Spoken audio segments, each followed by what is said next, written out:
আমাদের এই সুর শুনতে শুনতে মাথা কান আমাদিং হয়ে গেছে। আমার প্রথমে ভবিষ্যৎ যদি তারাও চাইতে পারে ধরে রাখবে, আমি যখন আমার বাবার স্মৃতি ধরে রেখেছি সেইভাবে আমার সন্তানরাও যদি মনে চাই এটা করবে, করতে পারে, করলে না করবে সেটা তাদের ব্যাপার। তবে আমার ভালো লাগে, আমি যতকাল বাঁচবো এটা করে যাবো। হ্যাঁ, এই ব্যবসা করে আমার বাবা আমাদেরকে মানুষ করতে সংসার চালিয়েছে, আমিও তাই করতেছি, একে বাবার লাইনে আমিও চলছে। এই হারমোনিয়াম দিয়ে আমাদের সংসার চলা বা ছেলে বেড়ে পড়াশুনো করা সবকিছুই এরপর দেয় আমাদের। হারমোনিয়াম প্রতি মাসে আমাদের ম্যাক্সিমাম হলো সর্বনিম্ন 20টা 25টা 15টা এরকম অর্ডার আসে, বা ডেলিভারিও এরকম দিই। আবার পুরাতন হারমোনিয়াম 20-30টা মতো এরকম আসে, 20 থেকে 30টা পর্যন্ত পুরাতন মেরাম। হারমোনিয়াম 1 সপ্তাহ থেকে 10 দিন লাগে তৈরি করতে। এটা নিখুঁত কাজ, একদম সূক্ষ্ম কাজ। এগুলো নিরিবিলে ব্যস্ততা হওয়া যায় না, নিরিবিলে জন্য একটু সময় লাগে আমাদের। একটা হারমোনিয়াম সর্বনিম্ন 16,000 টাকা থেকে আমাদের কাছে 25,000 টাকা বলতে হবে।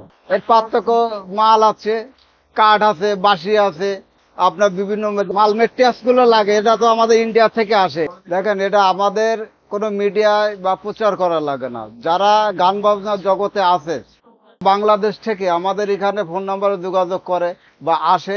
আমাদের এই দোকানখানা হলো সুরবিনা মিউজিক্যাল অ্যান্ড কোং, মনিরামপুর, উত্তর মাথা বাস স্ট্যান্ড। আমাদেরকে অর্ডার দিলে আমরা সারা বাংলাদেশে কুরিয়ারে আমরা ডেলিভারি দিই। বয়সে তারপরেও মনে করেন আমার কাজের বয়স এই 30 বছর। কাজ শিখছি ঢাকা যতীন কোম্পানি থেকে।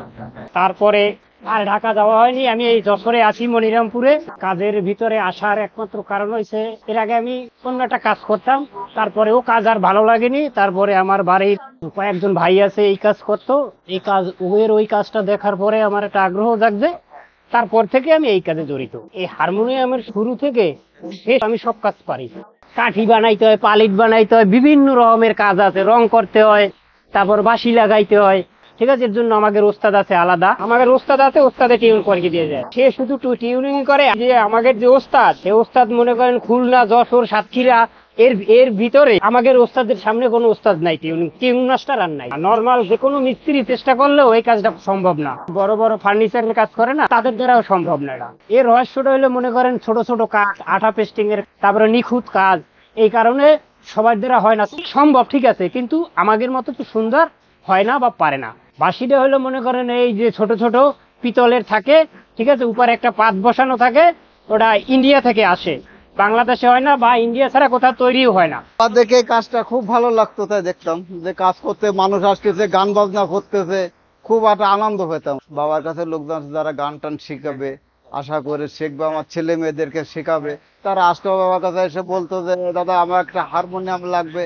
তা বাবা দেখাতো কোন হারমোনিয়াম লাগবে, কি গানের জন্য লাগবে। তোমরা বলতো আমার এই গানের জন্য লাগবে, সেইভাবে হারমোনিয়াম কারিগর দ্বারা নিজ তত্ত্বাবধানে দিত আর কি। গানের যারা আমাদের যশোর খুলনা বিভাগে উস্তাদরা আছে, সবার নাম অবশ্যই অনেক গুরুজনরা আসছেন।